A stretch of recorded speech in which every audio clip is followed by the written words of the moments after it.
It won't take me long.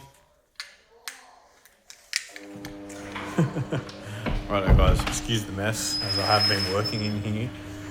Right, so this is my new channel. It's a introduction video, and it's gonna be called Ride with Rick.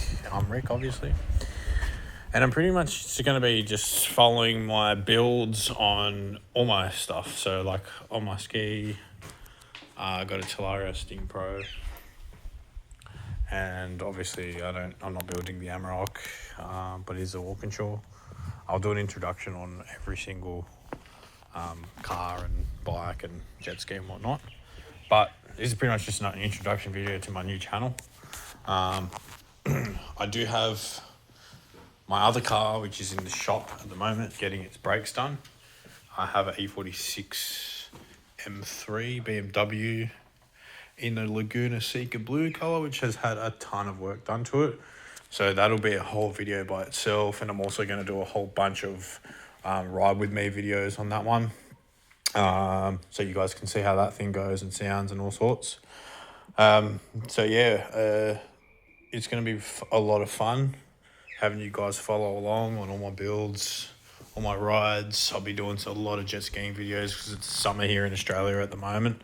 And I don't know if you guys follow me before, but the channel was called Wave Blaster Chronicles because I built a Wave Blaster, Yamaha Wave Blaster, for those of you who don't know.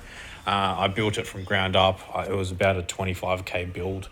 Ported motor, full respray, full just an absolute weapon of a thing. I had 115 horsepower and it only weighs about 110 kilos. And I ended up injuring myself and had to sell it. So, hey guys, had to sell it. And yeah, I hurt my back pretty bad. So, ended up buying something a little bit bigger just recently. I got it quite cheap actually. And that is because, if you can see, the paintwork isn't too good on it. So the gel coat's peeling and all sorts, which is great in a way because I'm gonna redo everything on it. At the moment, I just redid all the pump on it. So as you can see, I don't know if people know about the GP 1300s. This is an 06 model. I like my sticker there. But yeah, they had plastic steering nozzles and mine broke when I was rebuilding it. So had to get one off a 2009 SVHO Yamaha, and that fits perfectly. So I've kind of gone into an intro video just into explaining what I've just done on the ski, but that's fine. I had a full pump rebuild kit, so all new seals, all new bearings inside. So I had to take the pump apart and all sorts, take the pump out. This is the pump, this whole unit. New wearing back there, as you can see. This is stainless steel wearing with a new impeller, 1420 Dynafly impeller. And I also did, and I only just finished it this weekend, however, I did do a pump seal kit, which pretty much, you can see how I've sealed everything around, all the voids and all sorts. Inside, that's the pump shoe, that thing that's been sealed around. There's all voids in there. You just seal them up with like marine grade silicone, which reduces cavitation, which is pretty much, you can refer to cavitation, the same thing on a car. Comparison wise would be like tire spin. Having bald tires, the engine's revving, but the car's not going anywhere. It's just spinning. That's cavitation on a jet ski. The prop's spinning, but it's sucking up air bubbles instead of volume of water, which is making it not go anywhere. It's kind of just like it's trying to hook up, but it's not hooking up. So to reduce that, you fill in all the voids in the pump shoe and anything else. So you reduce the amount of air bubbles going through the pump, and you're just getting like hookup of water coming through. It does have a Riva ride plate, which I just videoed, which you guys would have seen. And on these things, they had a catalytic converter as well. But the catalytic converter on these didn't last very long. They just disintegrate and then block up the exhaust. So most people just removed them and replaced them with a D plate.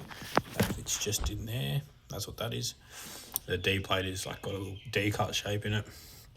And yeah, then they disconnect the O2 sensor and put a little resistor in there, just on the bottom there, on that plug. It's a little resistor plug there, just to fool the ECU into thinking that it's got a CO2 sensor. So other than that, everything's stock. I will be doing an engine rebuild, like a top end rebuild, this winter. Tested the compression test and tested all cylinders at 118 psi, which is still fairly good, but they came out of stock with 130 psi, so I'll be rebuilding that. Other than that, pretty done. We'll be doing a whole shot kit on this, so I'll video all the progress on that. Just give it again better hookup and putting a GP 1200R water box in it, and then upping the compression when I do the rebuild to about 150 psi and whatnot. Anyways, off that, thanks so much, guys. Really appreciate you guys for everything, and I'll see you on the next one, and that will be the M3 coming back from the shop with the new brakes, so I can explain what was happening with that. Cheers.